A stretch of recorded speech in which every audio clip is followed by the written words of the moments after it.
meu nome é a professora Rosane, então nós vamos estar dando continuidade no assunto de física do segundo ano. Então, nesta aula vocês vão estar vendo sobre dilatação, tá? A dilatação ela está presente em diversas situações dentro da nossa vida, tá? A dilatação ou até mesmo a contração. Dentro da física, a gente estuda isso de forma bem ampla. Ela tem diversas aplicações, diversos prejuízos e benefícios, tá? Então, o que é a dilatação? A variação de dimensões dos corpos. Tá? Dentro da física vale lembrar que um corpo é qualquer objeto, não é uma pessoa, um defunto, nada. É um corpo, um carro, uma moto, um objeto qualquer. Tá? Então, a alteração nessas dimensões ela vai ocorrer como? Com a variação de temperatura. Essa variação de temperatura ela vai determinar se esse corpo vai aumentar mais ou menos. Tá? Por exemplo, num dia de frio, normalmente as nossas mãos elas ficam mais fininhas, tá? O que acontece? As moléculas que estão dentro do nosso organismo, elas ficam mais juntinhas, tá? Isso acontece, por exemplo, também num cubo de gelo. Só que aí nós temos uma coisa bem interessante, tá? Por exemplo, nós colocamos a nossa cervejinha lá do final de semana no congelador e esquecemos uma lá perdida e ela estoura. Tá. Acabei de falar que ele, quando está frio, diminui de tamanho, mas a cerveja estoura. Aí nós temos dentro da física um tal de comportamento anômalo da água. Tá? É um comportamento anormal que a água tem. Entre 4 até 0 graus Celsius, ela vai fazer o quê? Ela, ao invés de continuar diminuindo de tamanho, ela vai dilatar. E aí estoura aquela garrafinha de cerveja lá dentro do congelador e daí faz aquela bagunça toda, tá? Então isso é um comportamento que a água tem anormal. Outra coisa que nós temos dentro da dilatação, por exemplo, tá? A gente vai lá e vai tentar abrir um vidro de conserva. Os materiais eles têm coeficientes de dilatações diferentes. Tem materiais que se dilatam mais e tem materiais que se dilatam menos. Metal é bom condutor de calor e bom condutor de eletricidade.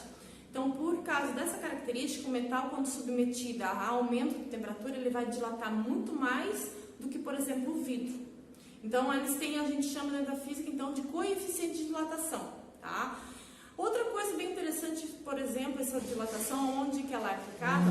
Por exemplo, nas pontes, nós temos vãos de separação. Esses vãos de separação servem para quê? Quando a ponte aumentar de tamanho, ela tenha para onde dilatar. E quando elas diminuírem de tamanho, elas tenham aonde se comportar também, tá? Isso é encontrado em trilho de trem, bloco de motor de um carro e assim por diante, tá?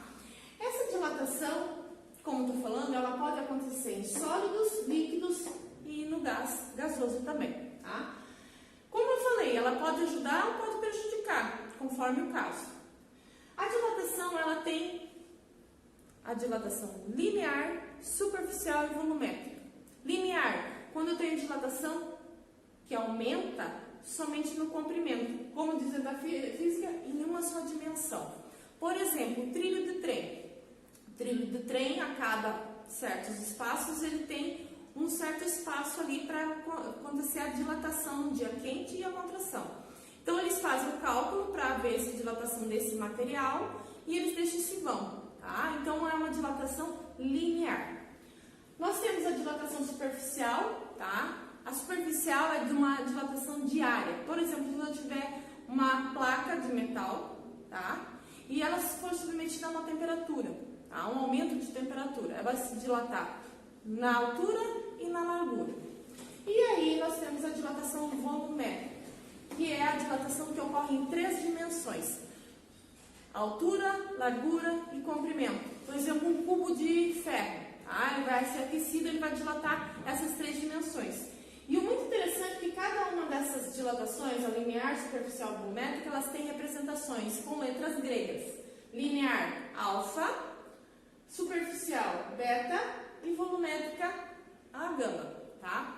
Uma outra coisa bem interessante que a gente vê de aplicação, dentro dos tanques de combustíveis, ocorre dilatação. Então, quando nós vamos abastecer um carro que ele está muito quente, já tem, ou eles projetam para esse tanque dilatar para não haver perca, mas tem uma certa perca de percentual de combustível. Se você abastecer o carro num dia mais frio ou o carro frio ainda que não pegou o sol, ele vai dar um pequeno percentual a mais de combustível do que se você tivesse com o carro quente. Ele sofre dilatação pouca, mas sofre, tá?